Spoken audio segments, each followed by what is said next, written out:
ዋና ዓላማ ተደርጎ እየተሰራ ያለው በኢትዮጵያ የፖለቲካ መረጋጋት እንዳይኖር በተለያዩ ስልቶች እየተሰሩ ያሉ ስራዎች አንዱ የሚገለጽበት በተሳሳተ መረጃ ህዝቡን የማደናገር ዝንባሌ ፍላጎቶች እንዳሉ ሐሳብ የሌላቸው ወይም ሐሳብ ያለቀባቸው ኃይሎች በተለያየ መንገድ ህብረተሰቡን ለግጭት በመቀስቀስ የተረጋጋ የፖለቲካ ሁኔታ እንዳይኖር በመፈለግ የሚሰሩ ስራዎች አንዱ ፓኬጅ እና በዚያ ውስጥ አብሮ የሚታይ ነው ብዬ አስባለሁ።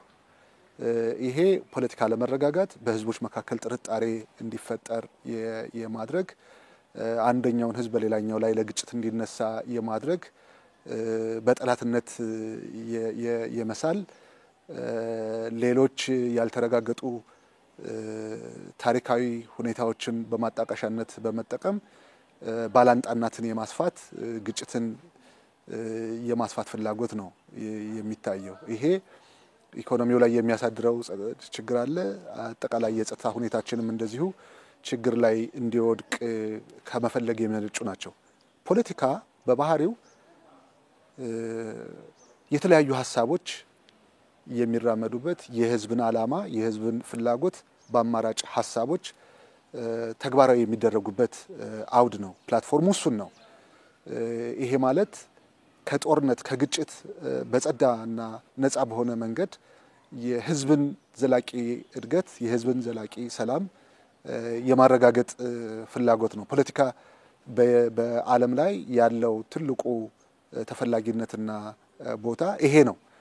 በእኛ ሀገር ፖለቲካ ማለት ምንድነው ካል የፖለቲካ መገለጫ የሆነው ግጭት እና ከሐሳብ የበላይነትና ከሐሳብ ንግግርና ውይይት ባሻገር ችግርን በግጭት ለመፍታት የመፈለግ ዝንባሌዎች ናቸውና ሰሞኑን የታየው ዋነኛው መልእክት እንግዲህ ልጅቱ በእኔ እምነት እንደ አንድ ዜጋ ክብር የሚገባት ናት። እናት ናት። ለባለቤቷ ሚስት ነች። እህት ናት። እንደ ሴት የተለየ ክብር የሚገባት ናት። አንደኛ በዜጋዋ ላይ ያልተገባ በደል ደርሶባታል። የልጅቱን ህይወት በሚያጣውስ መንገድ ነው ትርክቱ ታሪኩ ትወናው የተሰራው። በሌላ መልኩ ደግሞ ህዝብን ከመናቅ ህዝብን ካለማክበር የሚመነጩ ናቸው። እነኚህ ነገሮች ሲጠነሰሱ ለህዝቡ የሚጠቅመውና የሚያስገኘው ጥቅም ስላለ አይደለም። ይሄ ህዝብ ግጭት እየተፈበረከለት ግጭት እየተመረተለት የነዚህ የግጭት አጀንዳዎችን ይዞ እነሱ ወደ ፈለጉትና ወደ መረጡለት መንገድ እንዲገባ የማድረግ ትሬንድ ነው እየታየ ያለውና በአንድም በሌላ መንገድ አንደኛው ህዝብ በሌላኛው ህዝብ ላይ እንዲነሳ የማድረግ ፍላጎቶች ያሉበት ስለሆነ አጠቃላይ ተውኔቱ በሚታይበት ጊዜ ትርክቱ በሚታይበት ጊዜ በዚህ ውስጥ የተሰሩ አጠቃላይ ስራዎች ሲታይ የግለሰቦችን ጥቅም ወይ ደግሞ የጥቂት ኃይሎችን ጥቅም ለማስከበር እና ኢትዮጵያን ከግጭት አዙሪት ለማውጣት ወይም በግጭት አዙሪት ውስጥ ለማስገባት ካሉ ፍላጎቶች የመነጩ ናቸው እንጂ ስለማንም ክብር በመጨነቅ የዜጎችን ክብርና ነጻነት ለማረጋገጥ በመፈለግ የተከናወነ ድርጊት ነው የሚል አስተያየት የለኝምና በዋናነት እዚህ ውስጥ የምናየው የፖለቲካ ለመረጋጋት ለመፍጠር ጸጥታ መደፍረስ እንዲኖር ለማድረግ በህዝቦች መካከል ግጭት እንዲፈጠር ለማድረግ ታስቦ የተተወነ ነገር ግን ደግሞ በህዝቡ አርቆ አሳቢነት አስተዋይነት አብሮ በቆየው አንድነትና በመንግስት ጥንቃቄ የተሞላበት እርምጃ የከሸፈ የሌሎቹ ሴራዎች ተደማሪ ሁነት ተደርጎ ሊወሰድ የሚችል ነው የሚል እምነት አለኝ። አማራ ክልል ኦልሞስት እንግዲህ ወደ 2 አመት ለሚጠጋ ጊዜ በቀውስ ውስጥ ነው ያለው። ከጊዜ ወደ ጊዜ መሻሻሎች ቢኖሩም የተወሰኑ ኃይሎች ጽንፈኛ ኃይሎች በክልሉ ውስጥ በሚፈጥሯቸው ችግሮች ህዝቡን ከፍተኛ ዕዳ ውስጥ አስገብተውታል። ትውልድንም የሚያመክን ስራ ነው እየተሰራ ያለው። በተለይ ደግሞ ከወላጆቻችን ለይተን ማናያቸውን መምህራንንም እስከ መግደል እስከ ማገት ተማሪዎቹ እንዳይማሩ እስከ መከልከል የደረሱ እጅግ ኋላ ቀርና አስከፊ የሆኑ ድርጊቶች ናቸው እየተፈጸሙ ያሉት። ከጊዜ ወደ ጊዜ ህዝቡ የነዚህን ኃይሎች እንቅስቃሴ በመረዳት ከመንግስት ጎን በመሰለፍ የህዝብን ጥቅም በሚያስከብሩ ዘላቂ ሰላምን በሚያመጡ ስራዎች ላይ መሰለፍ ሲጀምር ዘመቻ ለአንድነት አይነት የቅስቀሳ እና አዲስ የነውጥ ዘመቻ ውስጥ ተገብቶ በህዝቡና በጸጥታ ኃይሉ የተደራጀ እንቅስቃሴ ይሄ ዘመቻ ሲከሽፍ በሌላኛው ቨርዥን ደግሞ ህዝቡን ለማደናገር እና ህዝቡን በመንግስት ላይ እንዲነሳ ለማድረግ እንዲህ አይነት ትርክቶችን እንግዲህ በሶሻል ሚዲያዎቹ ብዙ ተቆጣጣሪ በሌላቸው የሶሻል ሚዲያዎች ብዙ ነገሮች ሲፈጠሩ ቆይተዋል። ህብረተሰቡ ያንን ተከትሎ መነሳትና ወደ ግጭት አልገባ ሲል መደበኛ የምንላቸውን ሚዲያዎች በመጠቀምም ጭምር የበለጠ ታማኝነትን በመፍጠር ህብረተሰቡን ወደ ግጭት ለማስገባት ታልሞ በተደራጀ መንገድ የተፈጸመ ነገር ግን ደግሞ የከሸፈ ድርጊት ነው። ይሄ ድርጊት በዚሁ ብቻ የሚያቆም ነው ተብሎ የሚወሰድ አይደለም። ነገ ከነገ ወዲያ በሌሎች አይነት መንገዶችም ህብረተሰቡን ለማደናገር ህብረተሰቡን ወደ ግጭት ለማስገባት የሚደረጉ እንቅስቃሴዎች አይኖሩም ብሎ መውሰድ አይቻልም። ምክንያቱም ይሄ ኃይል ከግጭት ውጭ መኖር አይችልም። ይሄ ኃይል በፖለቲካና በሐሳብ የበላይነት ሳይሆን በግጭትና በግጭት ብቻ ነው መኖር የሚችለው። ስለዚህ ለግጭት ምክንያት ይሆናሉ ተብሎ የሚታሰቡትን ጉዳዮች በመምዘዝ ከሀገር ውስጥና ከውጭ ኃይሎች ጋር በመደራጀት የተለያዩ የሚዲያ አማራጮችንም በመጠቀም ነው እየሰራ ያለውና እንግዲህ የትኛውም ቦታ ያለ ኢፍታዊነት በእያንዳንዳችን ቤት ውስጥ እንዳለ ኢፍታዊነት ነው የሚወሰደው። አማራ ክልል ላይ ባለፉት አመታት በማህበረሰቡ ባህል ውስጥ ትውፊት ውስጥ የሌሉ የተፈጸሙ በጣም በርካታ በደሎች አሉ። እነዚህን ምን ያህሎቻችን ነው እያወገዝን ያለ ነው? በጅምላ 30 ሰው እና ከ30 ሰው በላይ የተገደለበትን ሁኔታ ምን ያህል ነው ያወገዝ ነው? ለአማራ ህዝብ ነጻነት የቆመ ኃይል በመጀመሪያ እንደዚህ አይነት እኩይ ድርጊቶችን ማውገዝና ትክክል አይደለም ችግሮችን ልዩነቶችን ጥያቄዎችን በሰላማዊ መንገድ ነው መፈታት ያለበት እንጂ ዜጎች መገደል የለባቸውም ብሎ ሲቆምና ሲያወግዝ አይታይም። መምህራን ቀደም እንዳነሳሁት የመማር ማስተማር ሂደቱ መስተጓጎል ስላለበት እንዳያስተምሩ ተማሪዎችም ትምህርት ቤት ሄደው እንዳይማሩ ሲማሩም መገኘት እንደ ወንጀል ተቆጥሮ ግድያ ሲፈጸምባቸው ታይቷል። ይሄንን የሚያወግዝና ይሄ ኢፍታዊነት በየትኛው ምድር ሊፈጸም የማይገባ ኢፍታዊነት ነው ብሎ ዘመቻ የሚያደርግ ኃይል አይታይም። ነገር ግን አንዲት አንጓ ተመዛ እውነታነቱ የሌላት የታሪክ ተፈጥሮ የራሱ ነገር ተፈጥሮ ነው እንደዚህ አይነት ቀውስ ውስጥ እንዲገባ እየተደረገ ያለውና ይሄ በየትኛውም ዓለም ላይ የከሸፈ ስሌት ነው። አዋጭ ያልሆነ የከሸፈ ስሌት ዘላቂ ሰላምን የማያመጣ እድገትን የማያመጣ ለውጥን የማያመጣ የኋላ ቀር እሳቤ ህብረተሰቡን በዘላቂነት እዳ ውስጥ የሚያስገባ አሁን ያለው ማህበረሰብ ብቻ ሳይሆን መጪውንም ትውልድ እዳ የሚያስከፍል ነው። ዜጎች ካልተማሩ አሁን ዓለም በሰለጠነበት ጊዜ ቴክኖሎጂ በረቀቀበት ጊዜ ዜጎች ወደ ዕውቀት የሚሄዱበት በር የሚዘጋባቸው ከሆነ በመሐይምነት እንዲኖሩ በዓለም ላይም በሀገራቸው ላይም ተወዳዳሪ እንዳይሆኑ የሚያደርግ ኋላ ቀር ትውልድ የመፍጠር ዘመቻ ነው። ይሄ በምንም አይነት ሁኔታ ቢሆን የነጻ አውጮች ሐሳብ ነው ብዬ አላስብም።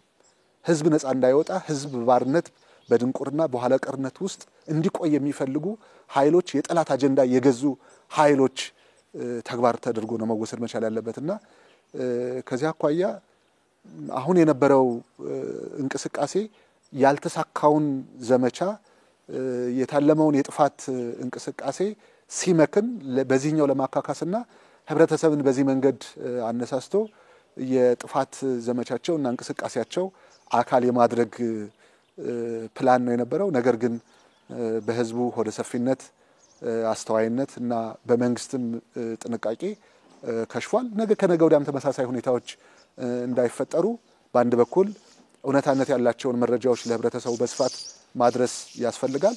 ህብረተሰቡም ትክክለኛና ትክክለኛ ያልሆነውን በተገቢ መንገድ መረዳት መቻል፣ ማስተዋል፣ መመርመር ይጠበቃል። በሌላ በኩል ደግሞ አጥፊዎች መጠየቅ አለባቸው።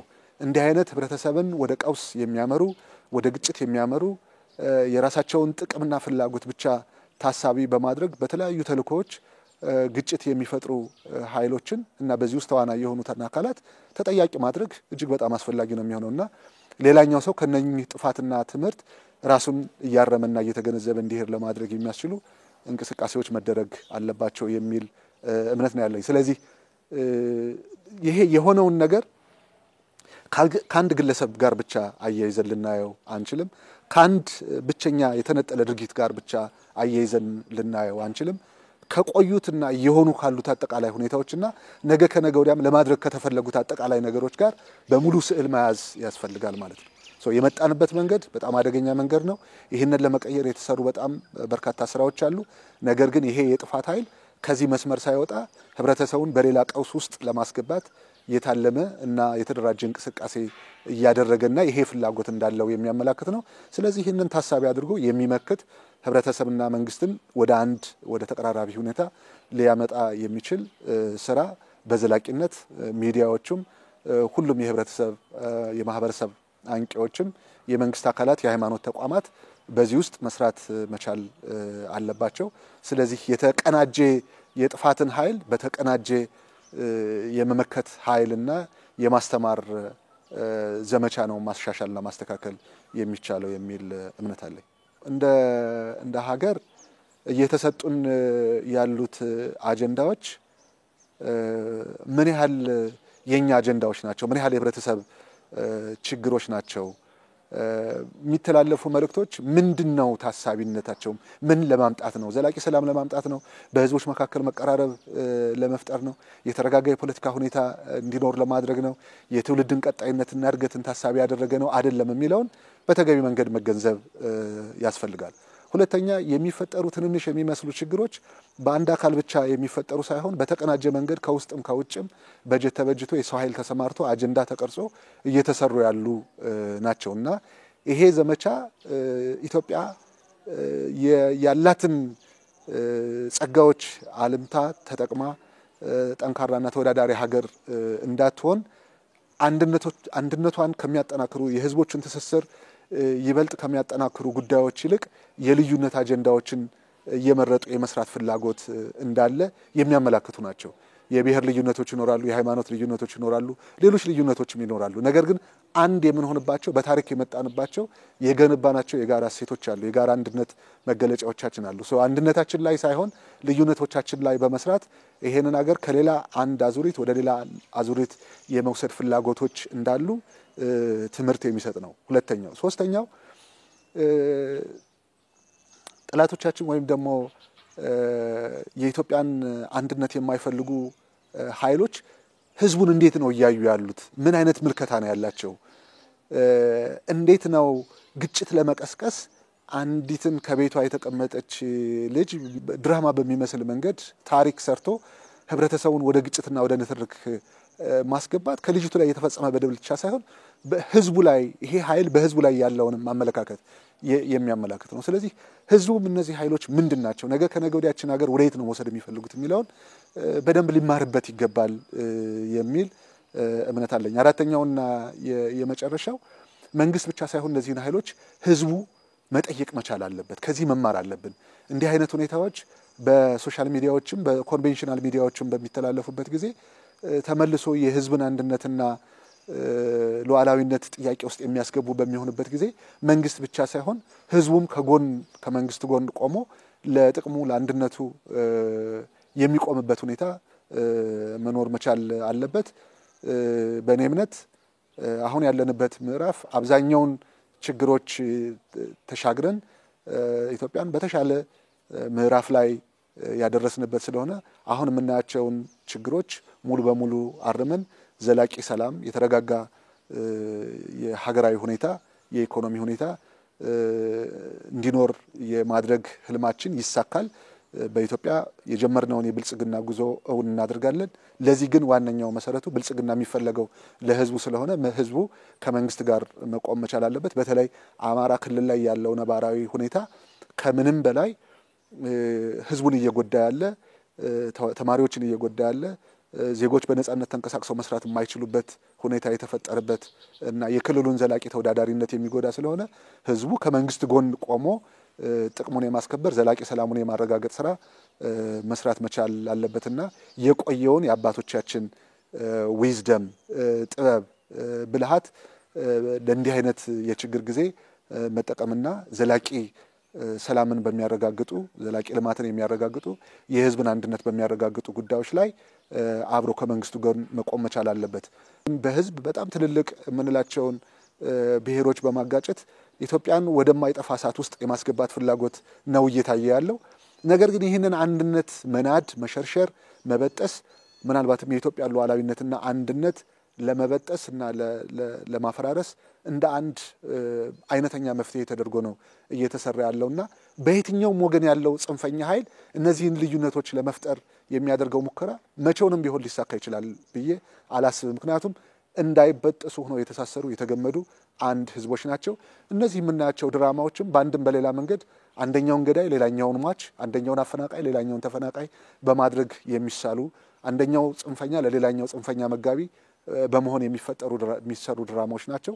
ይሄ መቼውንም ቢሆን ሊሳካ የማይችል እንደሆነ ማወቅና መረዳት ይገባል። የሚሻለው የህዝቦችን ሉዓላዊነት፣ አንድነት፣ ዘላቂ ሰላምና ልማት በሚያመጡ ጉዳዮች ላይ ተባብሮና አብሮ መስራት፣ ልዩነቶችም ካለ በሰላም በውይይት በድርድር ከጦርነትና ከግጭት ውጭ አውዳሚ ከሆነው አማራጭ ውጭ በሆነ መንገድ መፍታትና ዘላቂነት ያለውን የህዝቦችን ጥያቄ እየፈቱ የመሄድ እርምጃ እና እንቅስቃሴና መንገድ መከተል ይገባል የሚል አስተያየት ነው ያለኝ። አመሰግናለሁ።